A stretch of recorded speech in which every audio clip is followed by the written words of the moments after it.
Bien, mis queridos, que el Señor les bendiga. Es un gozo poder saludarles a través de este formato y compartirles y animarles a que esté junto a nosotros para que disfrutemos de la palabra del Señor. Agradezco a los hermanos y hermanas que ya están junto a nosotros. Y si tú sabes cómo compartir el enlace, puedes hacerlo ahora a través de tus contactos. Puedes entonces compartir la palabra del Señor para que otros hermanos más puedan estar junto a nosotros y de esta forma disfrutar de este tiempo de compañerismo. Vamos a considerar en el día de hoy una porción un tanto difícil en la epístola de Juan, así que sin más que decir, y recuerda que al final de nuestro estudio vamos a estar dando lectura a sus pedidos de oración o sus saludos que nos es tan grato para nosotros poder compartirlos. Así que sin más que decir, quiero invitarles a buscar entonces en sus Biblias ahí en la primera carta de Juan, en el capítulo 5, vamos a considerar los versículos 14 al 17. Así que abre tu Biblia, por favor, ahí en primera de Juan. En el capítulo 15 ya estamos a 2 temas de cerrar esta serie de estudios. 29 temas hemos considerado durante este tiempo en esta epístola, en primera de Juan. Este es el estudio o el tema número 29. Dice primera de Juan, abre tu Biblia por favor, en primera de Juan capítulo 5, dice el verso 14, y esta es la confianza que tenemos en Él, que si pedimos alguna cosa conforme a su voluntad, Él nos oye. Y sabemos que Él nos oye en cualquier cosa que pidamos. Sabemos que tenemos la petición que le hayamos hecho.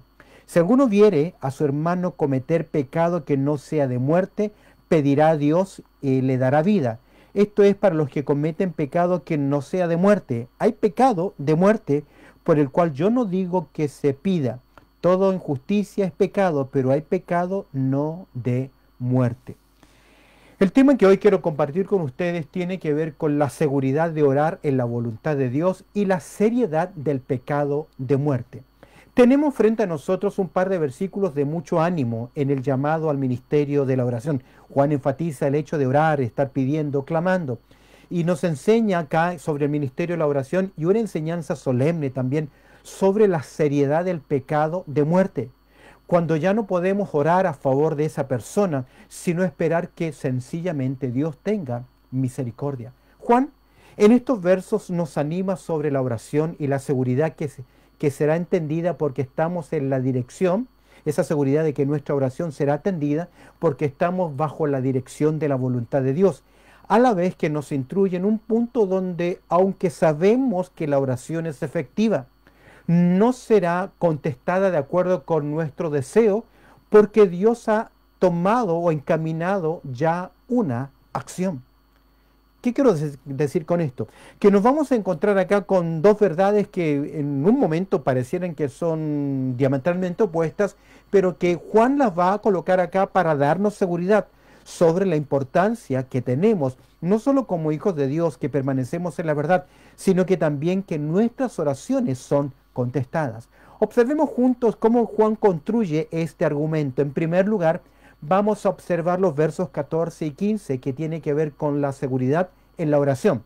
Juan nos va a animar sobre la importancia de la oración y cómo esta oración bajo la dirección de la voluntad de Dios siempre resultará a nuestro favor. Y lo primero que nos dice al hablarnos sobre la seguridad de la oración es la confianza que debemos tener en la oración. Observa el verso 14. Juan dice lo siguiente: esta es la confianza que tenemos en Él.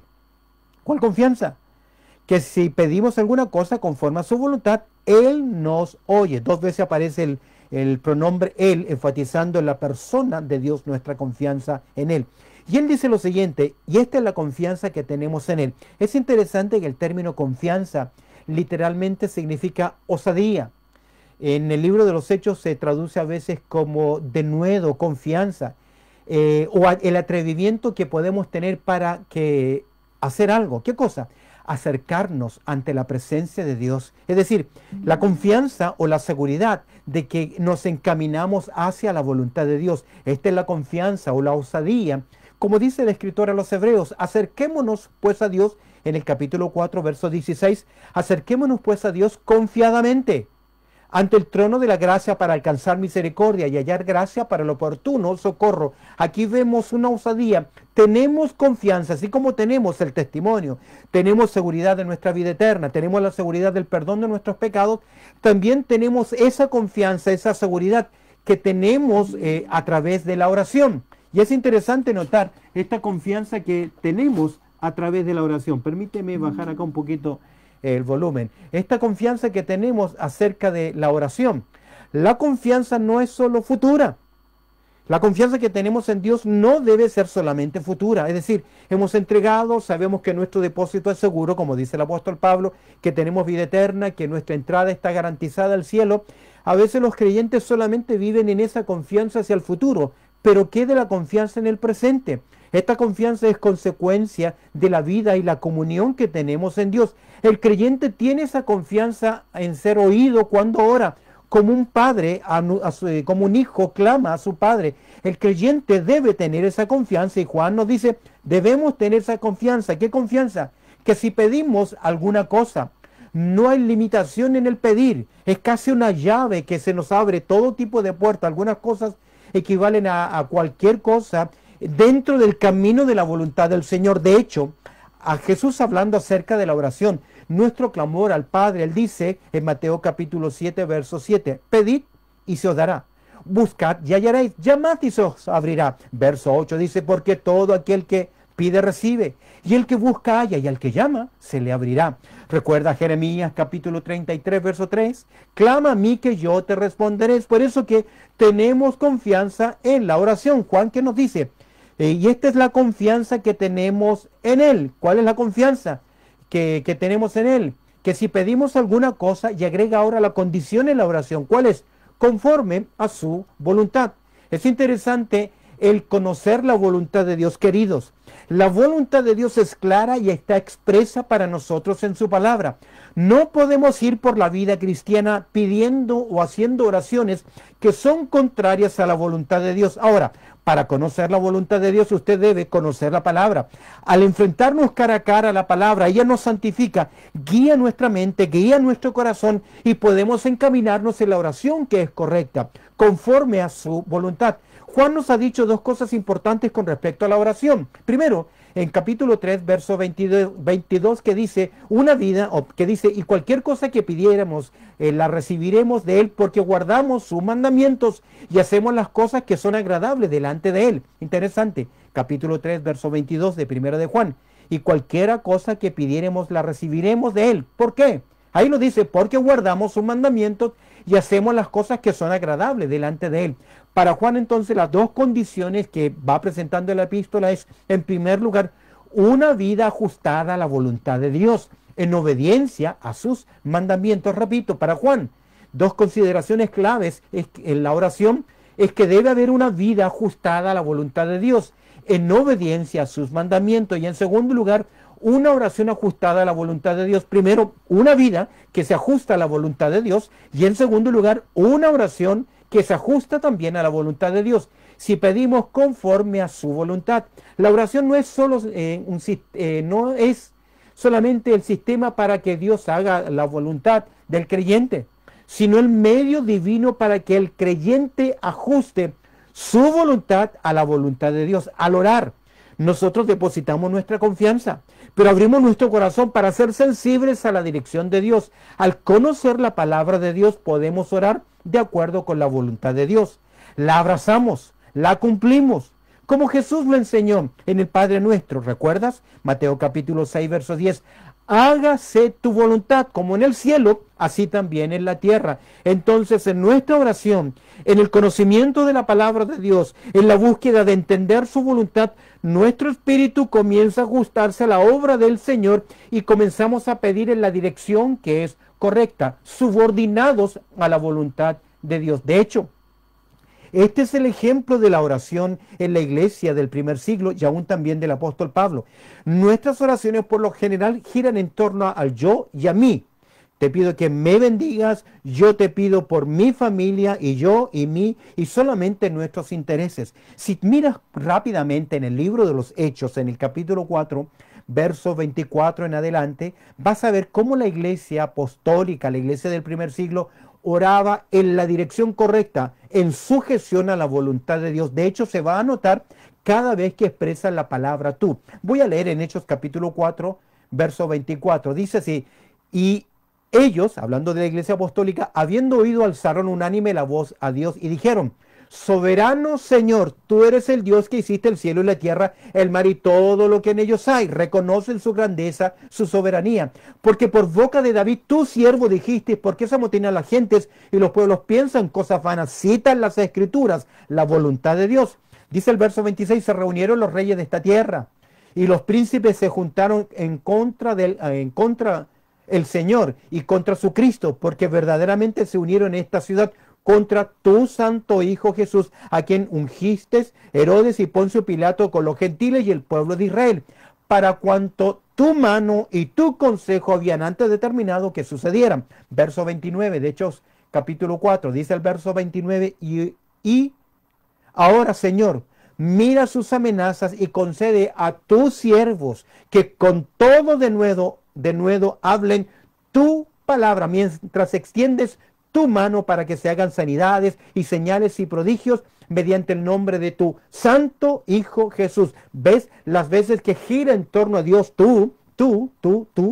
Pablo oró de la siguiente forma en Romanos capítulo 1, verso 10. Obsérvalo conmigo. Romanos capítulo 1, en verso 10. Pablo dice así: rogando que de alguna manera tenga fin por la voluntad de Dios un próspero viaje para ir a vosotros. Verso 32 del capítulo 15. Dice: para que con gozo llegue a vosotros por la voluntad de Dios, que sea recreado juntamente con vosotros.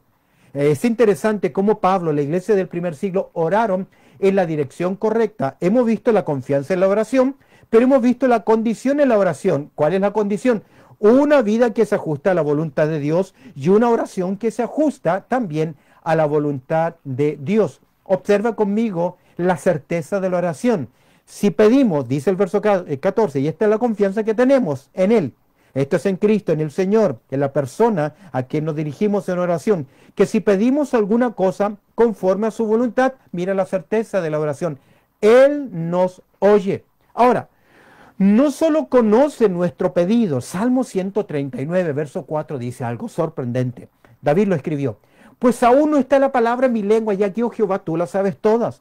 Dios sabe, pero aquí encontramos que Dios nos oye. No solamente es una certeza, sino que también tenemos la certeza, no solamente que clamamos y confiamos, sino que tenemos la certeza de la respuesta favorable. El hecho de oír no es que Dios tiene buena capacidad acústica, buenas orejas y puede escucharnos. El énfasis o el hecho de oír, Él nos oye.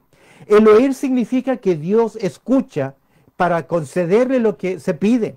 Ahora, de la aceidad de Dios, de la gran grandeza de Dios, en mi mente no logro a veces entenderlo, comprenderlo. ¿Cómo es posible que millones de personas puedan estar orando al mismo tiempo? Y el Padre Celestial está esperando a cada uno de ellos en forma personal y les está oyendo en forma personal. Ese conocimiento sobrepasa mi capacidad de comprensión. Pero el oír en las Escrituras es más que la capacidad acústica. Es la respuesta favorable, es tener la seguridad de que Él nos va a oír. Jesús dijo en su oración al Padre lo siguiente en Juan capítulo 11, verso 42, previo a la resurrección de Lázaro. Dice Juan 11, 42, yo sabía que siempre me oyes, pero lo dije por causa de la multitud que está alrededor, para que crean que tú me has enviado. Jesús tenía la certeza que el Padre oía el clamor de Jesús, y el oír, ya como he dicho, tiene que ver con la certeza que nuestra oración va a ser contestada. La oración en la dirección correcta es una gran llave, es una gran llave.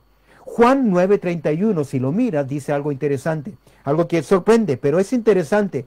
Juan capítulo 9, verso 31. Jesús dijo así: y sabemos que Dios nos oye, que Dios no oye a los pecadores. Mira lo que dice Juan 9:31, y sabemos que Dios no oye a los pecadores, pero si alguno es temeroso de Dios y hace la voluntad, a ese oye. Mira qué interesante. Si hay temor de Dios en la vida de esa persona, si busca la voluntad de Dios, Dios garantiza que va a oír su oración. Ahora, Santiago nos dice, porque a veces pedimos y no recibimos. Capítulo 4, verso 3. Pedís y no recibís. ¿Por qué? Porque pedís mal para gastar en vuestros propios deleites, solamente centrados en nosotros y no en la dirección que es correcta. En la seguridad de la oración hemos visto la confianza en la oración, la condición en la oración, la certeza en la oración, y al cerrar el verso 15, observa conmigo la confirmación de la seguridad en la oración. ¿Por qué digo confirmación? Observa lo que dice el verso 15. Y sabemos que el que Él nos oye en cualquier cosa que pidamos, sabemos que tenemos la petición que le hayamos hecho. 2 veces nos dice Él, sabemos, tenemos esa convicción. Es decir, aquí hay una convicción al principio y al final del verso 15. Y encontramos nuevamente la expresión que Él nos oye. Segunda vez que Juan enfatiza, Él nos oye. Se convierte aquí en una seguridad personal. Sin embargo, la seguridad va complementada con la petición que sea hecha conforme a qué? A la voluntad de Dios. Y cuando conocemos la palabra de Dios, siempre estaremos capacitados y encaminados para orar conforme a la voluntad de Dios. ¿Qué dice el verso 15? Hablando sobre la confirmación de la seguridad de la oración. Y sabemos que Él nos oye en cualquier cosa que pidamos. Para Juan no hay duda. ¿Cuántas veces oramos con esa confianza, con esa fe? Por lo general a veces oramos por si acaso. A veces parece que solo lo hacemos porque debemos hacerlo o porque estamos acostumbrados a esa dinámica. Pero Santiago 5:16 dice que la oración eficaz del justo puede mucho. Y sabemos que Él nos oye en cualquier cosa que pidamos. Y agrega, y sabemos que tenemos la petición que hayamos hecho. Me llama mucho la atención que Juan dice, tenemos tiempo presente. Ya sabemos que Dios nos ha contestado. Es decir, Él tiene la certeza que su oración ha sido oída por Dios. Corresponde a una respuesta del mismo modo que se tiene a Dios, que si se tiene a Dios, si se tiene a Cristo, se tiene la vida. Así también se tiene la respuesta a la oración. La oración no son contestadas al momento, aunque los resultados puedan ser futuros. Juan dice, ya tenemos la respuesta. Es interesante que muchas veces nuestra oración va a ser en nuestro tiempo contestada de forma directa. Pedí y directamente recibí. A veces Dios va a tomar su tiempo y a eso le llamamos una oración demorada.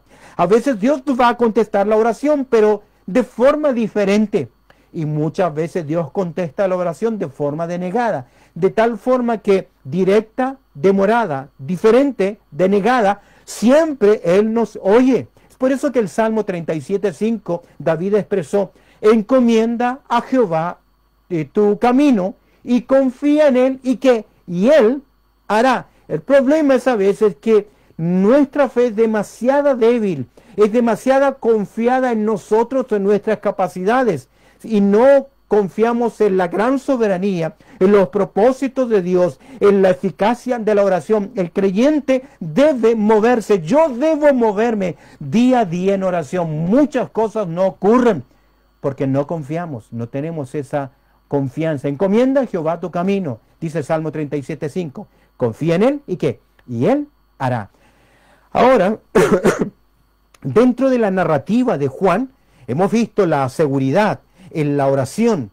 Ahora pareciera que hay un cambio de tema, porque ahora vamos a ver sobre la seriedad del pecado de muerte y la oración, que son los versos 16 al 17.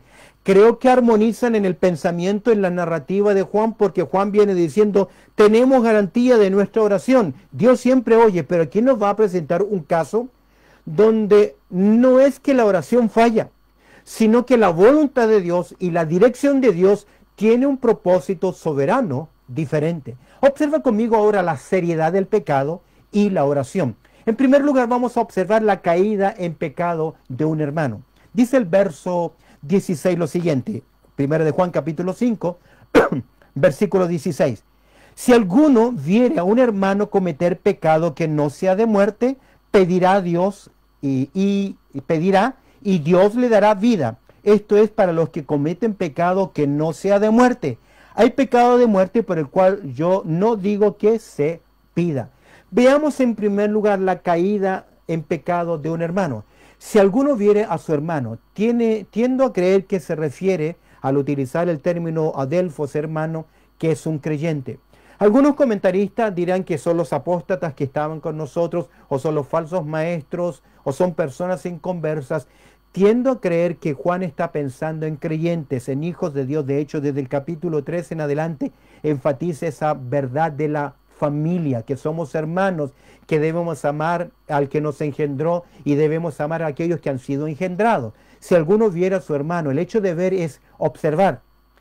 No es que anda un creyente vigilando a otro a ver qué es lo que está haciendo. Lamentablemente esto ocurrió años atrás, por ahí por los años 80, entre los telepredicadores, entre que se contrataban investigadores secretos para seguir a los predicadores, para encontrarlos en alguna falta. El Señor tenga misericordia en esto. Aquí se refiere que somos conscientes de que algo ha ocurrido en la vida de un hermano. ¿Cuál es? Como dice el texto, la caída del pecado en un hermano. Si alguno viera a su hermano cometer pecado, la idea es estar en pecado.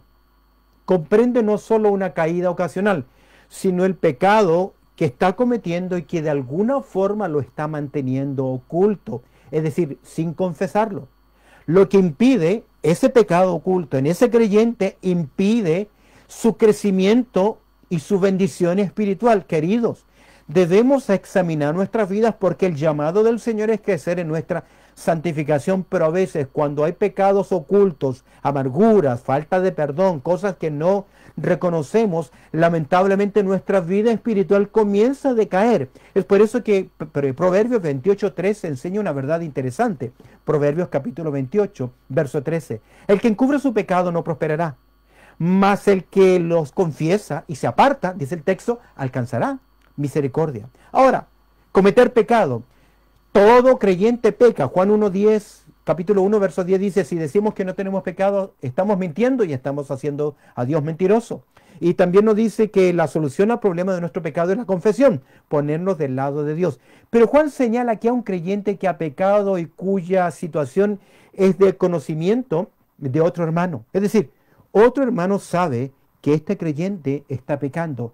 ¿Qué hacer cuando encontramos un hermano que está pecando? ¿Qué debemos hacer como creyentes?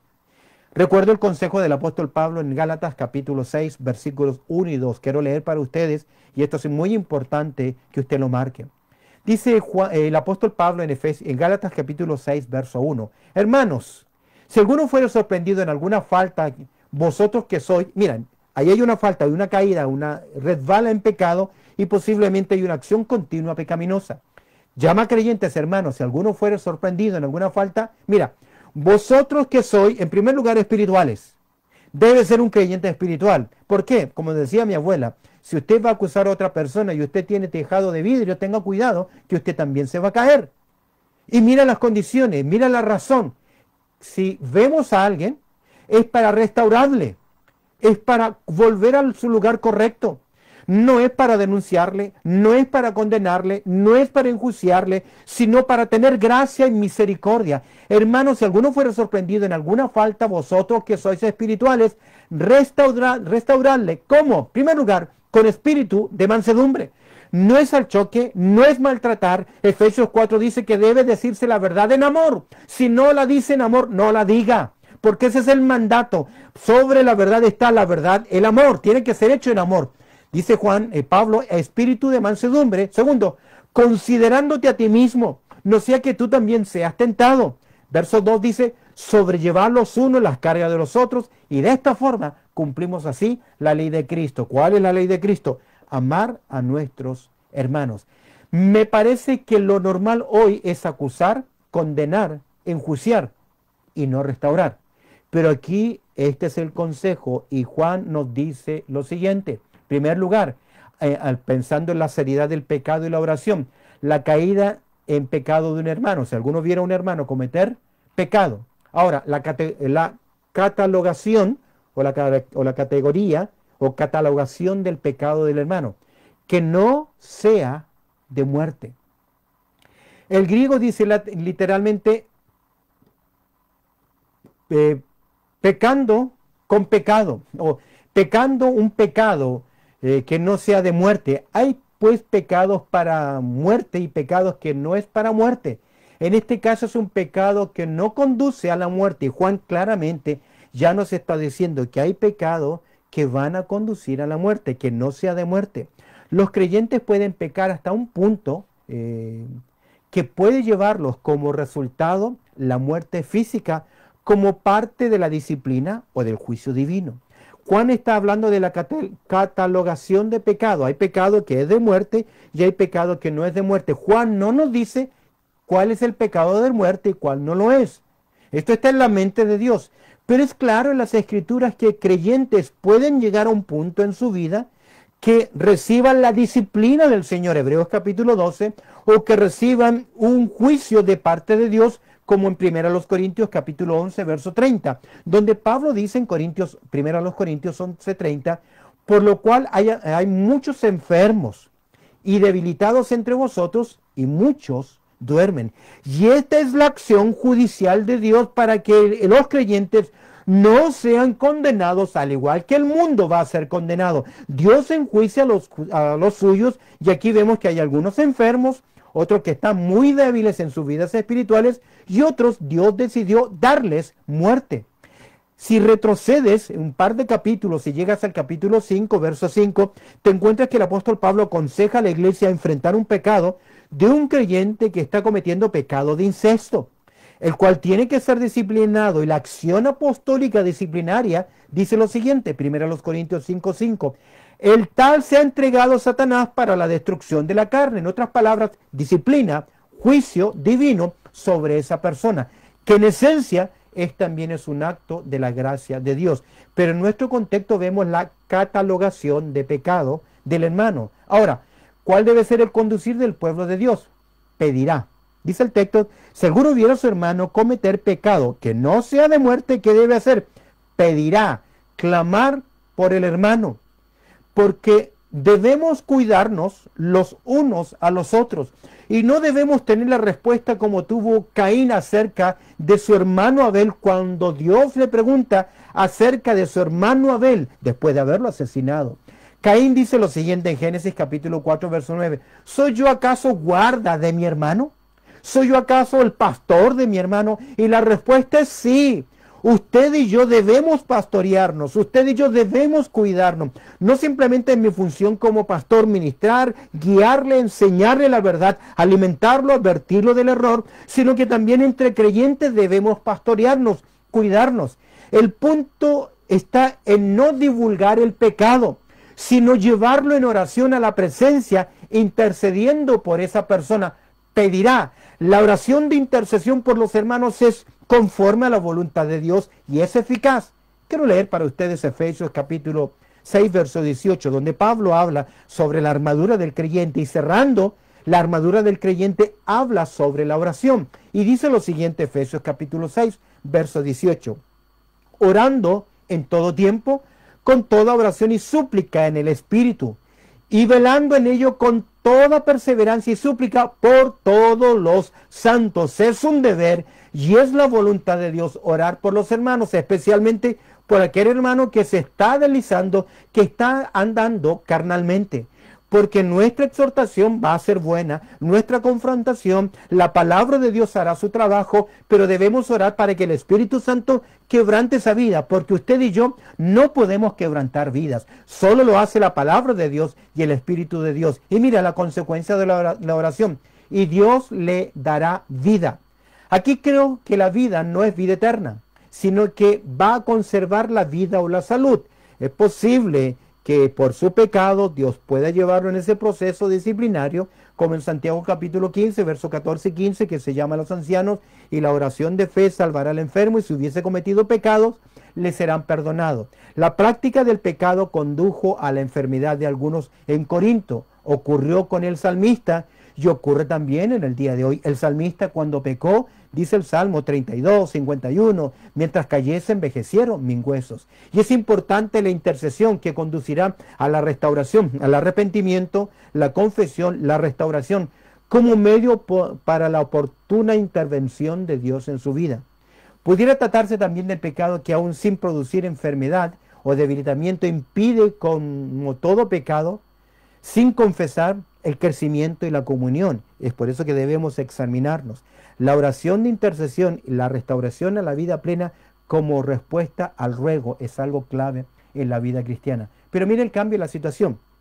Esto es orar por aquellos hermanos que están en pecado, que están en debilidad, que están luchando. Debemos orar por ellos, interceder por ellos, pero aquí hay un cambio en la situación. Esto es para los que cometen pecado que no sea de muerte. Es decir, pecado que no es en rebeldía continua y adversa en contra de Dios. Una interpretación habla acá de, algunos hablan de pecados mortales y veniales. Eso no lo enseña la palabra de Dios. Eso no está acá. Esa clasificación no existe, no es bíblica. Pero aquí se refiere a un creyente que queda expuesto directamente al juicio de Dios. Creo que hay muchas casos de creyentes cuando falla, en este caso cuando falla la disciplina personal, cuando falla la disciplina eclesial, actúa la disciplina divina.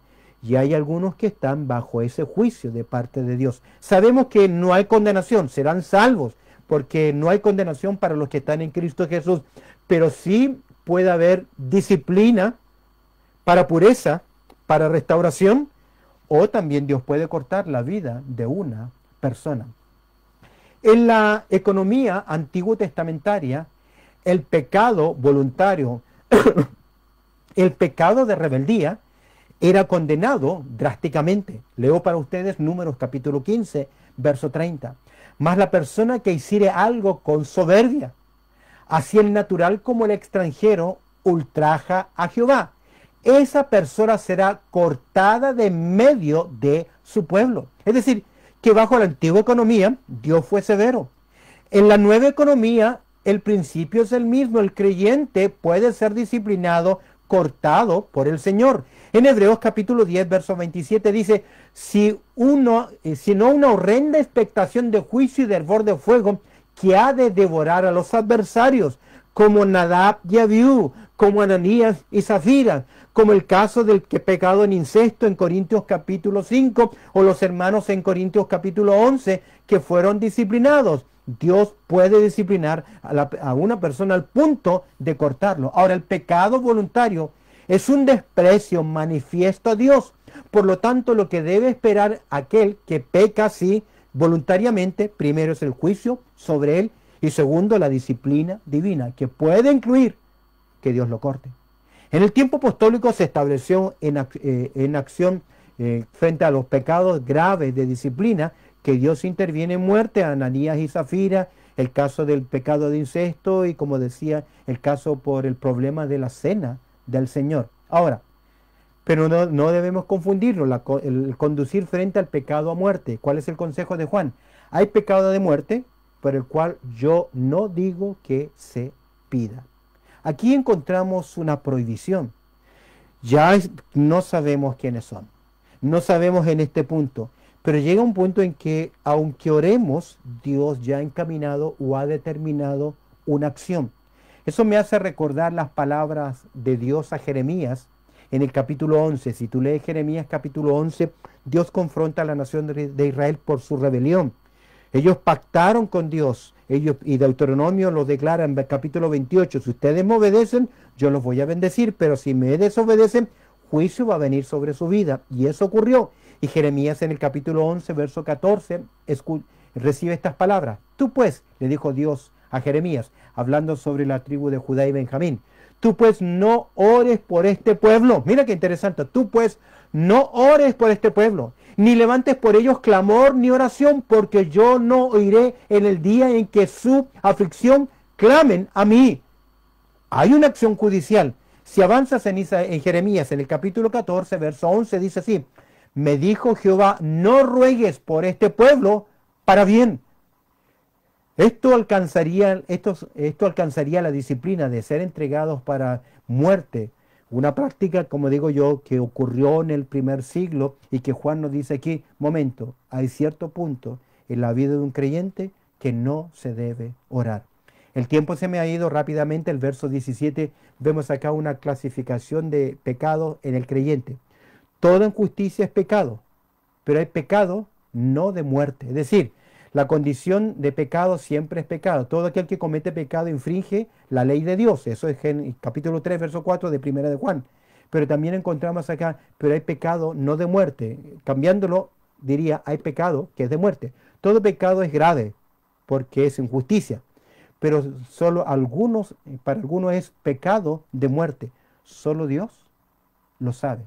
Y ojalá que en usted y yo estemos en esa situación de pecado en que Dios diga, ya no más. Es por eso que el apóstol Pablo dice en 1 Corintios capítulo 9, verso 27, sino que golpeo mi cuerpo y lo pongo en servidumbre, no sea que habiendo sido heraldos para otros, yo mismo venga a ser eliminado. Algunos entrarán en la eternidad solo por todos entramos por la gracia de Dios, pero diría yo, una gracia súper especial en el sentido de que leo primero los Corintios capítulo 3, verso 14. Si las obras de alguno se quemaren, él sufrirá pérdida, si bien él mismo será salvo, aunque así como por fuego, no lo merece. Yo sé que ninguno de nosotros lo merecemos, pero hay personas que producto de su pecado, Dios decide no más. Es por eso que Pablo aconseja en Corintios capítulo 10, verso 12, así que el que piensa estar firme, mire que no caiga. Termino con estas palabras. Cuando era estudiante, uno de mis profesores de la materia de eclesiología nos comentó sobre un caso de un pastor y de un diácono en su congregación. He contado esta historia antes, pero viene al caso hacerla. Este creyente, cada vez que había un culto de oración, levantaba su mano y decía, por favor, hermanos, quiero que oren por esta petición oculta que tengo. Eso fue el diácono durante mucho tiempo. Durante un año más, él levantaba su mano, reunión tras reunión de oración, por favor, oren por mi petición oculta, y la congregación oraba por la petición oculta. Poco a poco comenzó a debilitarse este diácono, este hermano, al finalmente que enfermó gravemente. Los médicos no pudieron dar solución y él estaba ya prácticamente agonizando. Y cuando agonizaba le confesó al pastor, a su pastor, cuál era su petición oculta. La petición oculta de este hombre fue que él se había enamorado, estaba casado y se había enamorado de otra mujer de otra congregación, y él no quería cometer adulterio, no quería involucrarse con esta otra mujer. Por lo tanto, su petición oculta durante tantos años involucrando a la iglesia fue que Dios diese muerte a su esposa para hacerle enviudar y poder involucrarse con esta otra mujer. Déjame decirte, parece un poco absurdo, pero el pecado primero alcanza. El pecado atrapa y el pecado también aniquila, nos ciega, cierra nuestra mente. Y para Dios no hay diferencia. Algunos dicen, este tipo de pecado es más grande que otro, pero ten cuidado, porque Dios conoce tu vida y Dios conoce tu pecado. Y es posible que te encamines también hacia un punto en que no haya retorno atrás y enfrentes la disciplina divina y finalmente el juicio divino. Y aunque nosotros, que sabemos que la oración es eficaz conforme a su voluntad, oremos por ti, Dios ya ha determinado un camino a seguir. Que el Señor nos dé sabiduría y entendimiento en lo que hemos considerado. Acompáñame en oración. Bendito Padre Celestial, te doy gracias por tu amor, también por tu cuidado y esta oportunidad que me concede de compartir tu palabra. Y te pido, Señor, que hoy el estudio y la explicación haya sido comprensible, Señor, y que tu Espíritu Santo obre en nuestras vidas para que podamos volver a caminar en santidad buscando hacer tu voluntad. En Cristo Jesús oramos. Amén y amén.